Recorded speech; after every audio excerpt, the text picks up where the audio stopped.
Hey, I'm Sarah Cheatle. I am a PhD candidate at Indiana University of Pennsylvania. This is Legacy Games and their impact on tabletop gaming. I put this panel together because I feel that it's a really interesting genre that's come up in the last 10 years. There's not a whole lot of research that's been done on it. And I think there's some really neat characteristics that work together to create something different, although there's a lot of people who think it's very gimmickry and something that's going to sort of fade out. I'm joined by Dave Neale. Dave, would you like to introduce yourself? Yeah, I'm Dave Neale. I'm a narrative game designer. I did the most recent set of Sherlock Holmes Consulting Detective, The Baker Street Irregulars. I've done an Unlock scenario, the escape room card game. Got another Unlock scenario coming out this summer. And I've got a game I designed with Matt Dunstan, which is called Echoes. That's a narrative game using sound primarily that's coming out from Ravensburger in a couple of months, I think. Yeah, I now basically spend almost all my time designing narrative games. So this is an interesting topic for me in that legacy is essentially I guess, a particular type of narrative experience. Thanks. So when we're talking about legacy games, I think it's important to maybe establish this so that we're all familiar and on the same ground. When I talk about this, I'm talking about particularly games where the game-based events carry over and they have lasting impact upon the future play. This can include things like game customization, component destruction, rule changes, specific advantages, disadvantages to the player, so on and so forth. Rather than a game of Monopoly where the game gets reset and at the end everything is like it was. What really drew me to this was the lasting changes that happened with this. Like many people, I played games growing up in the 80s, Milton Bradley, Parker Brothers games, so on and so forth. Growing up, we played Risk, vanilla version, which was fine, but it definitely dragged on a lot, became kind of a slog. And so when I first heard about Risk Legacy around 2011, this game where holy cow, you get to tear up pieces and things carry over from game to game, that fascinated me. And so I was reading an interview by Rob Daviau, I think I pronounced that correctly, who designed Risk Legacy. His idea was, what do we do with a game of Clue where isn't this bizarre that there's so many murders going on in this house and nobody ever remembers them game to game? So what do we do if people remember the murders? And I thought about that, and it's interesting because as game players, take Monopoly for example, we have extremely long memories. While yes, the components get put away and everything gets reset, what do you do with the fact that we know Johnny can't be trusted? He's palming money out of the bank. He can't be the banker. We know that Billy gets analysis paralysis and slows the game down for everybody. We know that Becky and Tommy date, so they always team up together. And we remember these things, and that affects the game. So what legacy games do is bring in the idea of, what if we could somehow incorporate this metagaming aspect that everybody knows is going on anyway? And so for me, like I said, vanilla Risk was very boring, even with the adaptations like Risk 2210, Risk Godstorm that we played a lot. It didn't hit for us. But when Risk Legacy came out, immediately I went and bought the game and said to my friends, we need to play this. And this was really the first one that came out and sort of kickstarted this genre. And so I did a little bit of Wikipedia research, and they listed 25 legacy board games. Whether that is, an inclusive list, there may be a few, but I thought it was interesting. I looked, 2 were expansions, so they're not ranked on Board Game Geek. 3 are yet to come out. But of the remaining 20, 12 are in the top 600, which is a big span. But when you narrow that down, 4 of them are in the top 50, and you get to Gloomhaven and Pandemic Legacy Season 1, which are number 1 and 2 overall. For my purposes of what I'm going to talk about, I'm looking at Gloomhaven, I'm looking at Pandemic Legacy Season 1, and Risk Legacy, because those are the 3 that I'm most familiar with. There are many other ones. Betrayal Legacy, I've heard good things. Season 2 of Pandemic Legacy, a lot of people like that. It didn't work for our group. We're currently playing through Season 0, which is excellent so far. But when I'm looking at legacy games, I feel like there's three main components that individually, there are aspects in plenty of other games. But when you take these together, there's a weird reaction and they interact and create something new and different. So the first thing that we want to look at is the idea of a persistent gaming group or a persistent sociality. When you do that, if you have this regular gaming group, you know what to expect from the people you play with. In my case, these are people who I've known since high school for 20 some years. You know what to expect. And so that comes into play. If you have a game like Risk Legacy where it's more competitive, that could be a case where you could, bring in some alternate gamers as you go along. But when you get a co-op where it's everybody versus the game, in the case of Pandemic Legacy and Gloomhaven, we really went to great lengths to make sure if we didn't have that core group of 4 people, we didn't play. And so it became a very social aspect of that and almost a social contract where that was the understanding. We don't play without the others. Now, the counterpoint to that, of course, is it's very difficult for some people to have a regular group, especially during COVID. We're lucky right now, we're all vaccinated, so we can play again. But if you don't have the means to have a regular group, people have families, people have kids, it becomes very tough. But what I found with our persistent group is that people fall into certain roles. With Pandemic Legacy, we had one person who really liked being in the thick of things, so he was the medic. Another was really good at distributing resources, so they became the researcher. I was able to see the board and place people where they needed to be for dispatching. And I feel like this, persistent sociality, social game group really does allow for a richer game experience. And now we've had this shared group that we've all worked through it. The second thing that I find is really important is the emergent narrative, which in Dave's panel this morning they talked about, and I thought there was a lot of aspects that carry over. Legacy games can borrow heavily from role-playing games to build this ongoing story. For example, with Pandemic Legacy Season 1, it stretches over the course of a year. And as you move along, there's a deck and there are things that come up that you're not expecting. No spoilers, but there's a huge plot twist about 2/3 of the way through the year that you're just like, what just happened?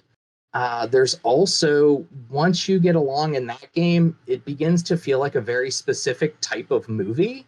I don't mean that in a bad way, but you're saying, okay, I see where this inspiration was. And personally, I thought it was great.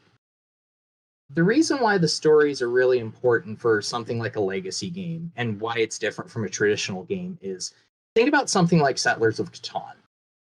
I've had the discussion with people, and I understand where many say, well, this is representative of colonialism, the settling of new lands, exploitation of resources, so on and so forth. And I totally get that, and it makes sense. But when I'm playing Catan, I don't think about this, existential crisis of colonialism. I think I need a 6 so I can get my ore to build that city and get my game point. I'm thinking in terms of dice rolls. I'm thinking in terms of, how do I head this person off? That doesn't come into play. Likewise with a game like Power Grid, which I love, I'm not really wrapped up in the story of the German electrical system. I want to know, should I get wind power? Should I buy a garbage plant? What can I bid? I'm doing math in my head to calculate my auction bid. So with a game like Pandemic Legacy, Gloomhaven, I feel like the story really builds and builds and builds. And especially in a game like Pandemic Legacy, it builds to sort of a crescendo in December where that's, much different than your standard traditional game. Likewise, this narrative is often used to unlock more components, more rules, more aspects that add to this experience. Again, no spoilers, but in Risk Legacy, there are very specific, there are envelopes, there are boxes that say, do not open this until this event happens. And so it's sort of a little bit of a teaser, like this is probably going to happen and you look forward to it. And in our case, we actually collaborated to make a certain event happen just to see what would happen with that box. Not to mention the secret special envelope that if you've played Risk Legacy, or if you haven't yet, there's a secret special envelope and you should look for it. And then lastly, to me, what I think is the most distinctive aspect of Legacy games is the materiality of the components. The fact that I don't feel that customization is unique to Legacy games because obviously, role-playing games, you get games like Warhammer or Battletech where people have miniatures and they customize those. But with Legacy games, it seems to be the express purpose in the rules is you destroy these materials. You customize this board in a certain way. One of the things that really sold me on Risk Legacy, and I actually have my board right here, when you open it up for the first time, there's this sticker on it that says specifically, "We, the undersigned, take responsibility for the wars that are about to start, the decisions we will make, and the history we will write. Everything that is going to happen because of us." And there's a space for you to sign your name. And at the bottom, it says the wars started on the following date. In this case, it was March the 24th of 2012. And actually, since I have it here, you can see where there's stickers on the board, there's some writing, things like that as well. Those stickers add bonuses or disadvantages to certain players as the game goes on. And that's really the controversial aspect, is the tearing up of pieces. With Risk Legacy, this isn't really a spoiler. It's one of the first things that happens. You create a series of factions. Each player creates their own. You get two choices for special abilities for the game. You choose one, that goes to your character sheet. The other one gets destroyed. It's never used in the game. And so just that experience alone, I had never really encountered, which really was neat. Thinking back to when I was a kid, some games, Monopoly, somebody loses the boardwalk card, property deed. Can you play the game? I mean, you can write it up on your own, but there are certain games where you lose pieces, that game's unplayable. And this is where it becomes sort of controversial, because a lot of people argue you're spending for Gloomhaven. I looked on Amazon this morning. It's $108. Pandemic Legacy is $62. I understand fully this idea of paying that amount of money for something that you're going to destroy, if you want to look at it in that respect. And so many people have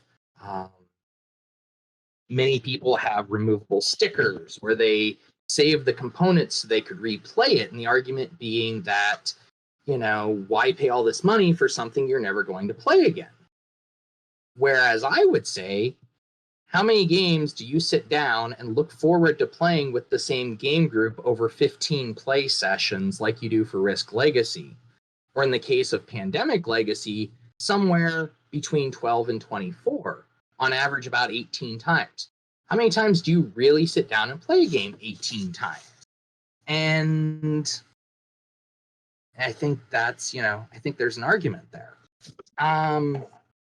Lastly, what I was going to say is, and this was brought up in the earlier panel, but there's a really interesting article that Ivan Mosca wrote. It was on Analog Game Studies in 2017 about permadeath in legacy games. And this idea that you can have characters who that character's dead. There's something that happens, an event, that character is no longer in the game. And I believe, again, it was brought up in Dave's panel that some people really do feel that. And depending on your connection to the character, can be a very emotional thing. But taking all this together, I prefer not to look at it as destroying the game, but customizing it and creating almost an experience. One thing that I did with our Risk Legacy board and Pandemic Legacy board was I went to Michael's and I bought 2 giant picture frames and I created almost a collage. I super glued it to the board and put the pieces and cards and things like that. And my friend has them both hanging on his game wall. And so when we go to his house to play games, we can see them. And it's, we're not going to sit and analyze them every time, but sometimes you look over and you remember, like, hey, those were some really good times that we had playing that game. And you remember, oh, yeah, that game of Risk Legacy, that ended in an argument. And I don't know, to me, yeah, maybe it's kind of cheesy, but to me, that's what a lot of gaming is about and should be, is spending time with your friends and sort of making those memories. But I guess in closing, so for my opening thoughts here, and then Dave can go and we'll open it up to questions and thoughts. Is it a gimmick? I mean, I think we can argue that, and maybe people in the audience have thoughts. The fact that we're 10 years along, and according to Wikipedia, we have about 20 legacy games, and some of them are children's games, others are not that great. I think maybe we could make the argument that it's kind of gimmicky, but at the same time, the fact that we have, if we use Board Game Geek as a respectable, measuring stick, the fact that the top 2 games of all time are legacy games, I think that also needs to be accounted for. And I just think this is a really interesting sort of convergence of these individual aspects that deserves to be studied more. So that's it for my opening thoughts. Dave, go right ahead. Okay, thanks, Sarah. Yeah, I've got various different thoughts kind of noted down. I'm trying to decide if there's a particular order I should go through them or not. I guess, first of all, I'll respond to the last thing you said, I guess, while we're on that, which is whether they are something like legacy is kind of a gimmick. And I guess it probably depends on how you define gimmick, of course, but it's kind of used as a kind of negative term, right? As something, it's like, oh, only a gimmick. It's kind of putting them down as a sort of lesser experience or whatever. So I guess in that sense, I would disagree with it because in one way, I think like board games are a gimmick. I mean, and we were kind of talking about this in a panel I just did on hybrid games, but like there's no reason that you need a lot of the stuff that's present in a board game. It doesn't need to, you don't necessarily need physical components all the time. You can do a lot of the same stuff digitally.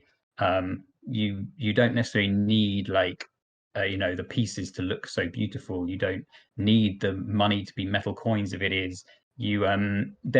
So I think a board game is at its heart experiential for people that want a certain type of largely physical or completely physically grounded experience. And in that sense, I'm not sure what it means to talk about gimmicks, because anything that is part of that analog, physical, tactile experience is kind of validly part of a board game, I think. And I guess that kind of moves into my general thoughts about legacy games, the sort of the emergence of legacy games, and it's kind of happened in tandem with the general rise of narrative games and this kind of discovery in board games. It feels like that people love stories, and it's kind of like board games spent a long time not really realizing this fact. The original Sherlock Holmes Consulting Detective that came out in the 1980s was ahead of its time and kind of cottoned on to this idea that people love stories early, but in general, board games didn't until the last kind of 10 years or so, when suddenly it's like, whoa, look, people really love stories and we can make these interactive stories people can play together. Let's more of them. They're selling really well. People love this stuff.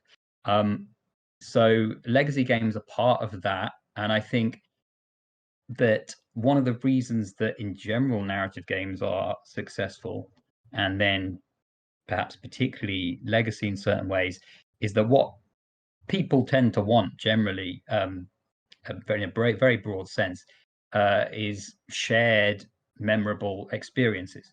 That's what people look for in like lots of domains of their lives, right? People will go away on holiday with friends for exactly that. They will go out to bars in the evening for that. They will go to the theater together to talk about it afterwards for exactly that. Like, and then years later when you go, oh, remember that time we were on holiday and this thing happened and whatever, we were abroad in whatever country or whatever. And so I think that narrative games, we know one thing we know about narrative stories is how memorable they are and how much, if they're good, how much they can stick in people's minds. And stories are so essential to like human culture, to human psychology. They are really sticky. They are a very good way generally of kind of starting off talks, starting off books. You can see a lot of examples of this, and because they kind of hook people in, and people will remember stories. Like, so there are some memory techniques, right, where you can memorize a whole deck of cards, and the way a lot of people do it is by making it a story. They will memorize like an image of a king doing a certain thing, and then meeting a queen, and by that they can memorize the entire deck because they're putting it in a story form. So I think this essential nature of stories as memorable gives you the memorable part of the experience, and then the fact that it's a analog game gives you the shared part in a way that digital games don't. I mean, digital games can give you shared experiences, but it's different. It's normally mediated through the digital medium, right? You normally are communicating over that, potentially by text, potentially by voice or whatever, but you're not actually sitting in the physical presence of people normally. And so there's a very kind of intimate almost sense of shared experience that you can get from board games. And so once you pair that with narrative, you have a very strong shared and memorable experience. And so I think that's what people have latched onto, and that's what is part of the driving force behind the success of narrative games. And so legacy games then kind of can do this in a very particular way. And I guess I'm particularly thinking here, I did see somebody mentioned in the chat, like the difference between campaign games and legacy games that's sometimes brought up. And I guess more on the legacy side in terms of making big changes to the game state, maybe ripping things up, this kind of thing. That, I guess, heightens the memorable part in a way, right? You're going to remember ripping up cards and destroying things and writing things, and it also gives you a permanent thing, right? You can frame your pandemic legacy board, you can put it on the wall, or you can just open it up years later and look back at it, at the things you've written on it, at the characters you had, at the cards you've ripped up, and you've got this kind of permanent fixture, this permanent memoriam to your experience that you shared, that you can talk about. So it really heightens that shared aspect, that memorable aspect that narrative games in general give you. And I guess that is my general point about kind of how narrative games, I get that, and how narrative games and legacy games have become so successful. I guess also tied to the fact that board gamers, clearly what board gamers love, one of the things they really love is tactile physical experiences. So that's an extra factor, especially games that ask you to do certain physical things that you might not normally do, like ripping up cards, writing on stuff. It's another tactile experience to add to the normal array of tactile experiences that board games can give you. So it kind of heightens that aspect as well. And I think it also does there's a number of other interesting things that legacy games do. One of which is that they change the experience of individual games.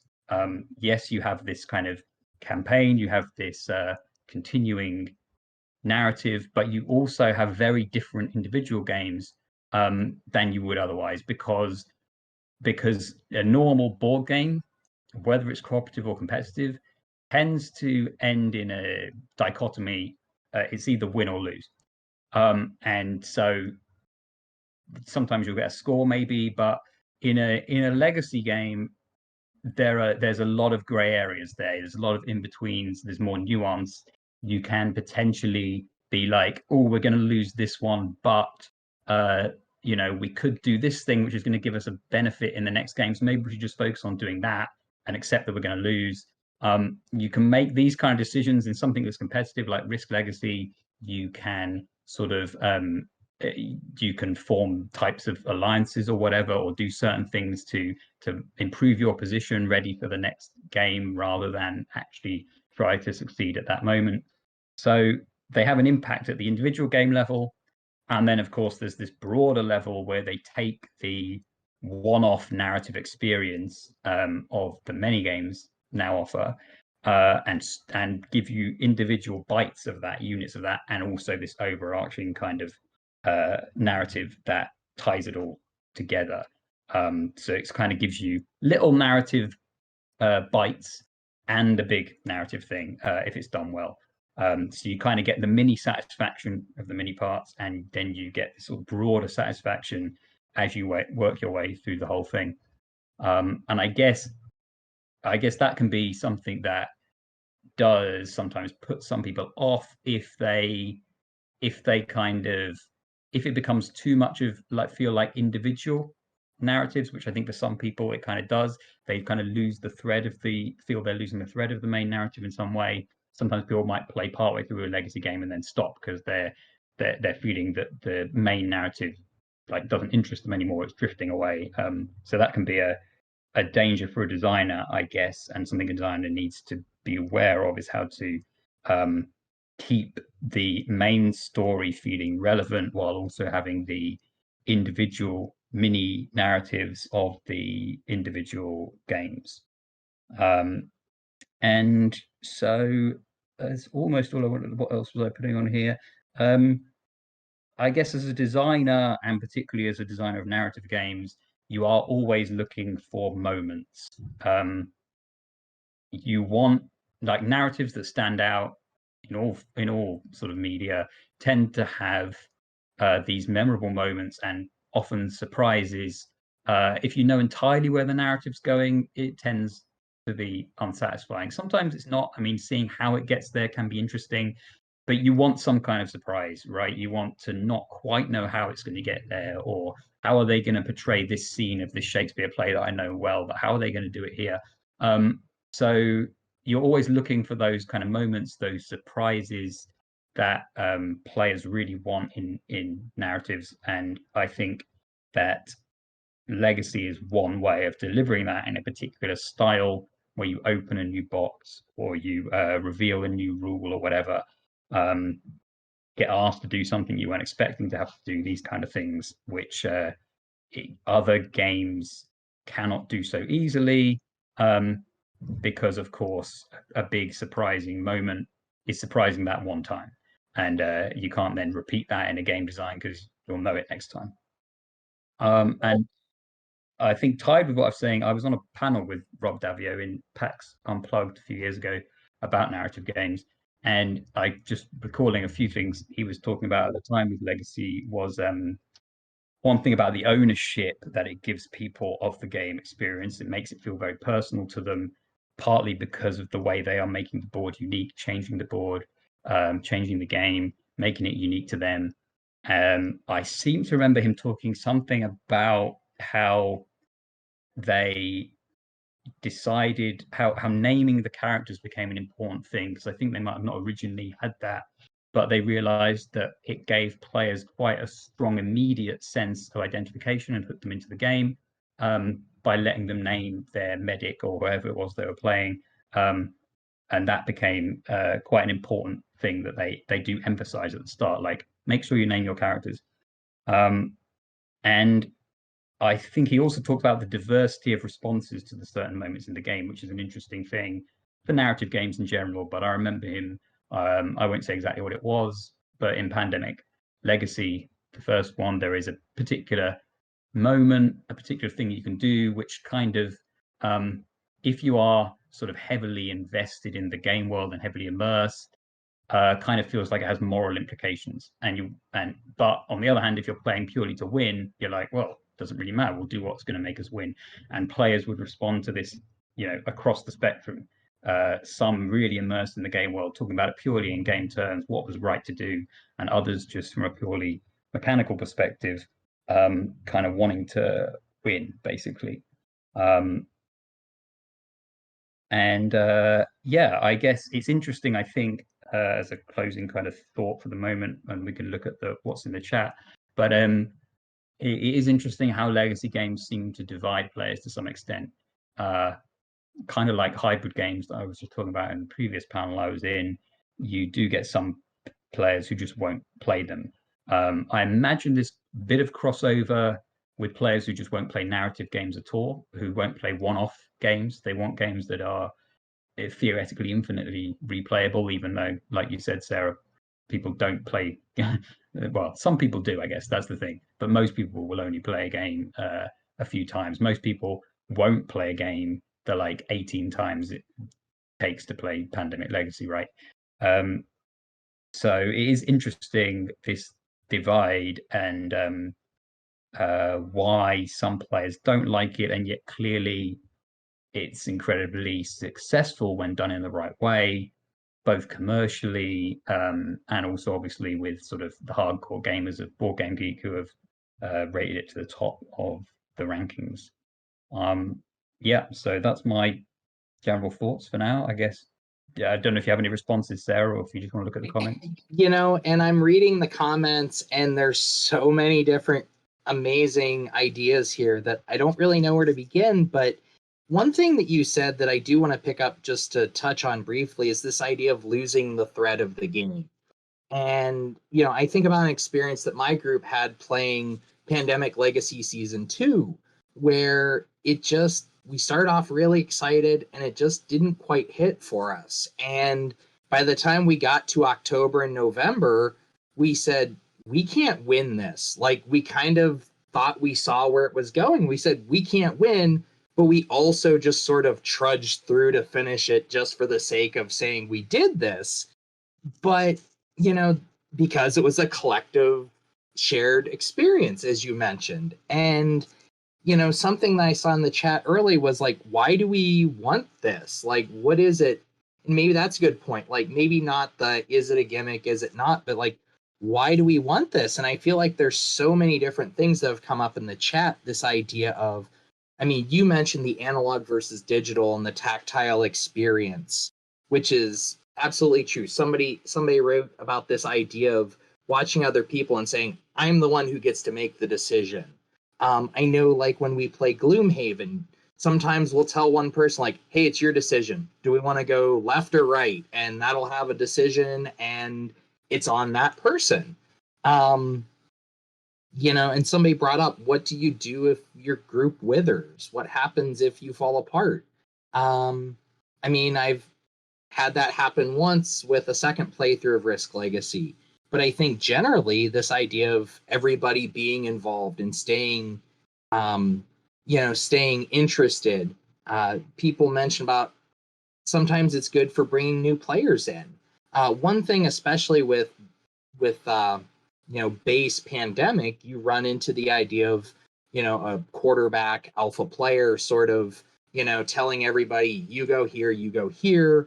And in my group, each of us takes turns being that person, and it's never good. But if you have a new person who hasn't played before, that can be a way that they can feel some sort of ownership in the group. But I guess I don't really know the answer why. Maybe it's just human condition. I'm not sure. But I don't know if, Dave, if you're looking at the chat, if there's something in particular you want to respond to, because there's so many different things. I'm not sure where to start. There is a lot here, which is really cool. There seems to be some interesting stuff. I think I can give some quick thoughts on. I'm just looking kind of from like the beginning. The legacy and campaign distinction that I mentioned briefly. I guess there's particularly the question: do legacy and campaign have different affordances for narrative? And I guess they do. There's one thing, if I could interrupt for a second. There's one comment that I really liked, is this idea of and maybe it's campaign legacy, but this idea of how a loss can be beneficial, how it's not just about, like you said, win at all costs. This happened the last game of season 0 that my group played. We actually had the debate, like, do we just want to tank this game and, take the loss, but in the long run, this is going to help us, or do we want to fight through and make sure we win everything? And I think we did kind of take the L on that one, at least to some degree. So I think that's an interesting point as well. Yeah, I think it kind of ties into the campaign legacy thing as well. I guess legacy as essentially, I mean, I would define, if thinking about dividing them as campaign and legacy, I think there's a lot of similarities, and in some senses that they could be viewed as one thing. I guess if I was going to divide them, I would kind of see legacy as inherently a one-play experience because of the changes you are making to the game itself, which means a repeat play with that copy of the game anyway, would not be possible. Whereas a campaign game, you could play it multiple times. You could go back and play through from the beginning. So something like Gloomhaven is definitely more on the campaign side, although it has kind of legacy type elements to it. Some things that do change kind of permanently, potentially, but it can be largely replayed as a campaign. And from a design perspective, I think you can therefore, if you're designing something that is just like essentially a campaign, you potentially can put in more variance, I think, potentially in the narrative, because one of the issues with narrative games is simply that if you want to design a narrative game where players can go in lots of different directions, and it's a narrative game where the narrative is largely pre-written rather than more emergent, you might come up with a really good kind of, oh, this is really cool plot line if they decide to go and explore this castle or whatever. But if it's something they're only going to play once, you're like, well, hang on a minute. People are going to, the whole lot of players aren't going to see that. So, and I have designed games, or I am designing games that are kind of like that, and they are designed as one play, and you have to try to get this balance where you're like, okay, I think it'd be really interesting whichever one players choose, but you've still got this kind of, I'm just denying this experience to certain players. So in a campaign, you're kind of sort of free to do that because players might replay it. They might try a different option. Whereas obviously in a legacy game, people will tend to play it once. So you need everything to be as good as possible. And you don't really want to put in options that you feel are in any way deficient, if possible. You want the big story beats to hit. Like in Pandemic Legacy, there are certain story things that are just going to happen, twists and stuff. There's not an option to avoid them. And the reason for that is because they're great moments, they're great experiences. And people are generally only going to play once. Some people play more than once, some people buy another set or whatever, but that's kind of not the expected way to play. I think there's an interesting point you just made there with campaign, especially looking at Gloomhaven versus season 1. Gloomhaven, like you said, there are divergent paths, but for the most part, most people, I think, are going to wind up along the same general path, making it more campaign. Legacy, I've played with my adult gaming group, and somebody said in the comments about playing sounded like solo, or I think you said two-handed. I played through with an ex, and the two of us played. And then one time I mainly oversaw a group of 4 8th graders. So they were 14 and watching their decisions. And each one was vastly different because of the group. And not only that, there's such a key aspect of season 1 that takes place in January that, depending on where that happens, alters gameplay for the rest of the time. And we got a different spot each time, and that made a huge difference as well. Like you said, there's still story beats, but it does radically change an experience between the two, between the various groups. Yeah. Yeah, and I mean, like I said, there's no reason you couldn't design a legacy game that does have very divergent experiences, but but it means you're kind of sacrificing something because a large number of players are going to miss out on something, and players might miss out on the experience they would have liked the best, right? So you have to bear that in mind and kind of balance your design with that in mind. I'm looking down more of the chat now. Oh, sure. And I think that's Nick who mentions Fire Emblem 3. And that's a case where you mentioned digital, but games like Undertale or various Castlevania games, and somebody mentioned the idea of the quote unquote true ending. And I don't know if that transfers over to analog games or not, but I think that's an interesting concept. Let's see here. There's some discussion of the one of the I guess looks like Betrayal Legacy, which I admit I am not familiar with. I have not played it, so I've got it, but I haven't played it yet. Let me see here if there's something else. I mean, the thing about cards being ripped up or put aside is an often discussed kind of topic, and I guess that links to what I was saying at the start about whether something's a gimmick, in the sense that board games are very much essentially gimmicks of physical tactile interaction in a way. Sure. And this is just a very different tactile interaction to ripping something up and putting it aside. Look at deck building as a gimmick or worker placement. I mean, depending on how broad do we want to make that term. There was something I just saw and now it left my mind what I was thinking of. I think Joan made a good point about how legacy games we can just start playing and we don't have to be familiar. I think one thing that we often see is, the initial month or the initial game is very similar to the base. And then often, rules almost immediately start adding in and, you learn as you go, which is also really interesting about it.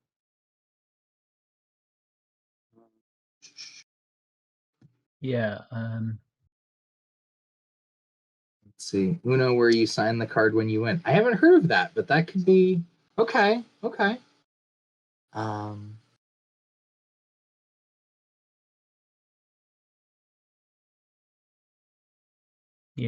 mean, sorry, I don't mean to stall. I just feel there's so many good things going on in the chat here that I want to address them and I don't know where to start.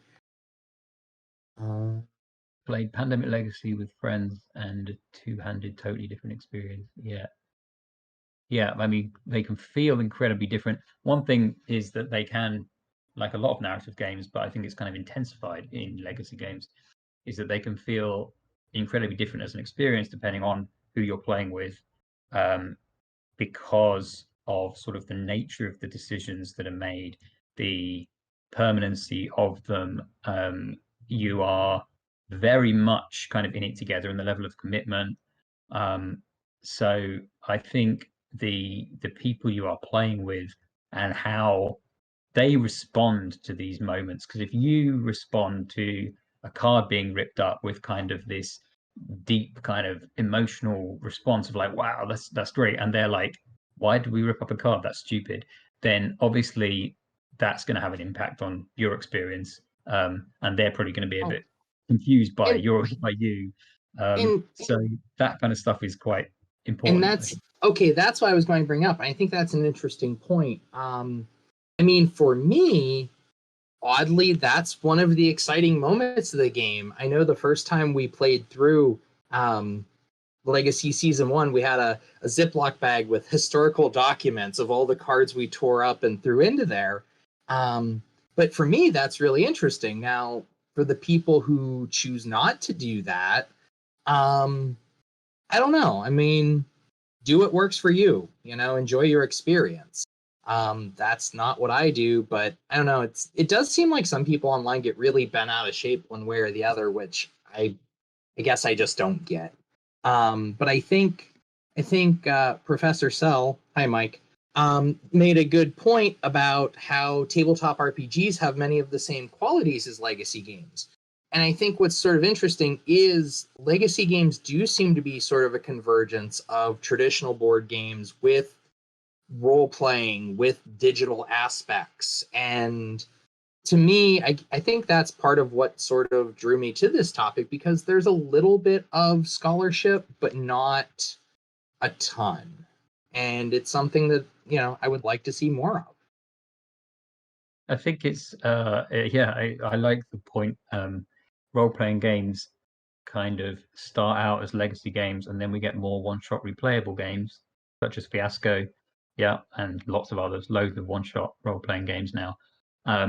Whereas the reverse in board games. So in board games you start off with the one-shots, and then they've kind of developed into these campaign legacy things, which I hadn't really thought about it like that, but it's an interesting point, and I think it kind of illustrates it very much illustrates how both of these formats do different things, because the role-playing games started off doing one thing, and then that was considered kind of the norm, and people didn't really look out of that for a long time, because they were kind of like, this is how role-playing games are done, this is the model, they're campaigns, you have the same character, you do this and do that. And then people started to explore and question that, and then they were like, wait a minute, if we put a game like that you just play once in an evening as a one shot, we can do some quite different things, and we can free things up that a campaign doesn't necessarily allow, and do some stuff that's potentially more collaborative, more inventive, more artistic. So that was kind of a discovery of how the potential of one-off experiences and what they can offer. And board games have kind of had the opposite revelation, in the other direction, where they were always giving these one-off experiences and tapping into the great things about that.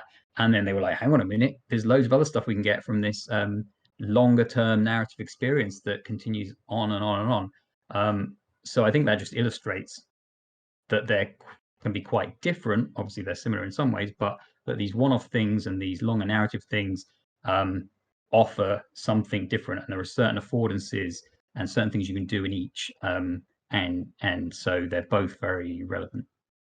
One thing that I do think is interesting that, I don't know in the future what's going to come, but starting to see games where it's maybe not entirely story driven, but taking other games that you wouldn't think of as sort of legacy based. One that my group is playing through right now is called My City, and the way it's set up is the board is basically a grid, and if you Google it, it's kind of a cross between Blockus and Tetris, and there's a deck of cards that you flip, and when that piece comes up, you play it, and you're trying to cover certain parts of the city, and you score points based on what you cover up and what you don't. But for something like that, that's almost more of a spatial logic and reasoning game, and there is a story that's loosely applied to it, that allows you to perform certain tasks and others not. But I do think that's really interesting moving forward. Like, where do we go with this, and how, what types of games can we apply this sort of system? If we don't want to call it a gimmick, and I don't, maybe call it the legacy system. How do we apply this to something like that, which isn't, Pandemic or Betrayal at House on the Hill? It's a very different type of game. Yeah, I think there's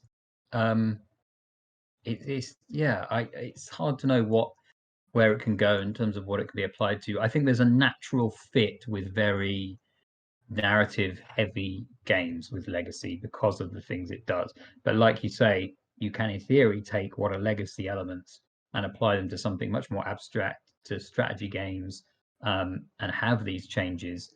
I guess, to me it feels intuitively like that's probably it's probably less in tune with the kind of experience the people who play those games probably want. I kind of feel like there's a bit more of a mismatch in experience. I mean, legacy mechanics tend to be sort of inherently narrative, in that they are about changing the state of things in a way that is then kind of permanent, that kind of moves things forward broadly, and kind of changes the entire state of things. Whereas I think a lot of the people who play more abstract and strategy-based games don't want big changes game to game, because part of their enjoyment is mastering the system and exploring the system. And if they play a game and then the next game has some different rule, though, Oh, I think they absolutely. would lose interest potentially. So although it's possible, I feel there's less of a natural fit, and it'll be interesting to Oh, see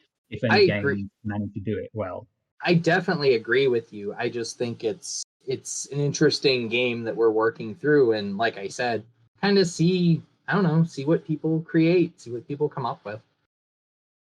Yeah, yeah, it's a really interesting area, and like I say, it's interesting to see how games do it, and if they can work doing that, and what the audience is like. I mean, maybe some will work, but maybe there isn't enough of an audience there. I don't know. Who knows? But it's very definitely interesting applying legacy things to different types of game. Let's see if we missed anything. Um, okay. Okay. I think there was an interesting one here, which we touched on, but this idea of intertwining objects and memory, which is, obviously too. I mean, this concept of when you feel something, you have that tactile in your hands. There's more of a concrete example. Hmm. That's something too that I guess I didn't mention, but this idea of abstract versus concrete, it's right there. You can see it. Abstractly, you can say, well, you never back me up and you always turn your back on me and risk. And, I've certainly had that experience where people bring that up, but it's different to have it. No, it's right there on the board. Like, this is where you did that. And so having sort of that concrete, not only the board, but also the pieces, everything else, I don't know, does seem to sort of burn it into our memories more and create this experience. Yeah, I think, and the fact that you can keep those things and look back at them, that mentioned, as some people talk about that in the chat. There's a interesting comment from Leaves in Spring that says, how about games where at the end of a single session you burn the play material in a ceremony and let it be something that's existed but no longer, only to have the memories? Which yeah, I that's really interesting. It's an interesting premise. I guess there you are doing that thing where you are creating a very memorable shared experience. I mean, if you did that with every game you ever played, it would no longer be a memorable shared experience. And I kind of Yeah, think it would start to feel rather pointless and you would get nothing from it. Doing it with one game for some reason that you decide to, and you're all into it and it gives you kind of a thrill, that's going to be a shared experience with people and you're going to remember that. So I think it fits in that thing I was talking about at the start about what the kind of experience and the kind of hit that I guess legacy games and narrative games tend to give people. mm, yeah. Um, there was also something that I just read uh, in the bit about betrayal, how legacy games connect from one episode to the others. Um, I found Pandemic Legacy did this extremely well, while Betrayal Legacy, despite strong start in the first episode, did it very poorly. I think that this this is potentially, I haven't played Betrayal Legacy, but I wonder if this is partly what some people experienced with Pandemic Legacy Season 2. I had a good experience with Pandemic Legacy Season 2. Sarah, you said you had a bad one, and I've read about a lot of people having bad ones, and I think it has more variance in it than the others. And therefore, I think that potentially there can be a bit of a disconnect between the main story, which is pushing you in a certain direction, and the things you've done game to game. And maybe you Mhm. haven't quite done what you were supposed to do, and now the main story doesn't quite fit with that. And I think that might explain why there's such diverse experiences in that second season compared to Sure. the other two. Um, I I think Nick made an interesting comment here about this idea of digital games, where you could have a digital legacy game that exports game state images and then deletes the game files. Um, I'm not sure how that would work, but I'm intrigued by that idea. I'm trying to think if there's any similar games that do that already. I think that's There are, interesting. yeah, there are. Well, There's nothing coming to mind immediately. I can think of one.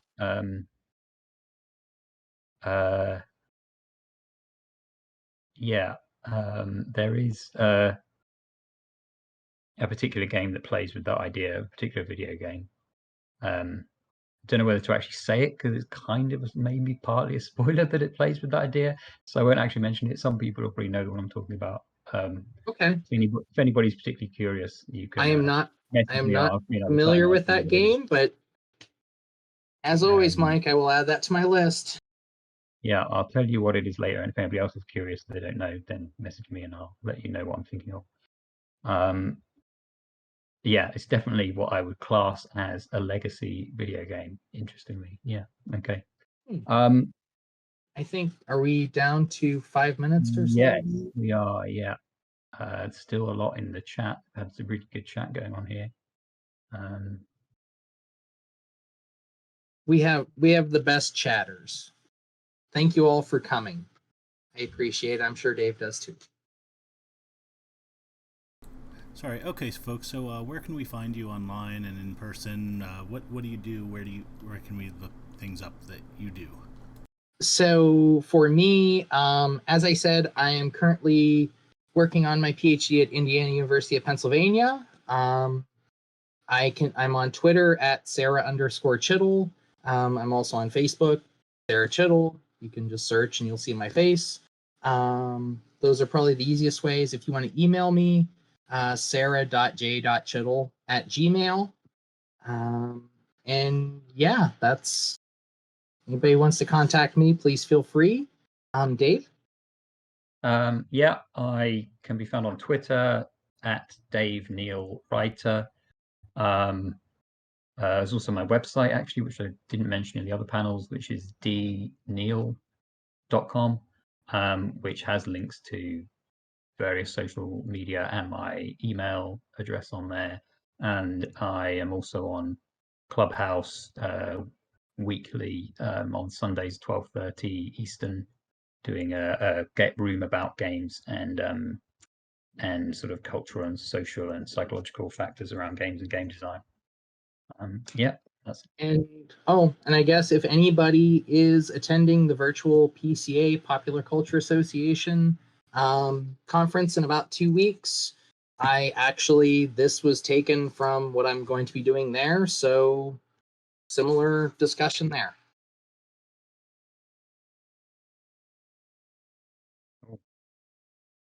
Anything else? End it there then, Andy. Okay. Thank you all for coming.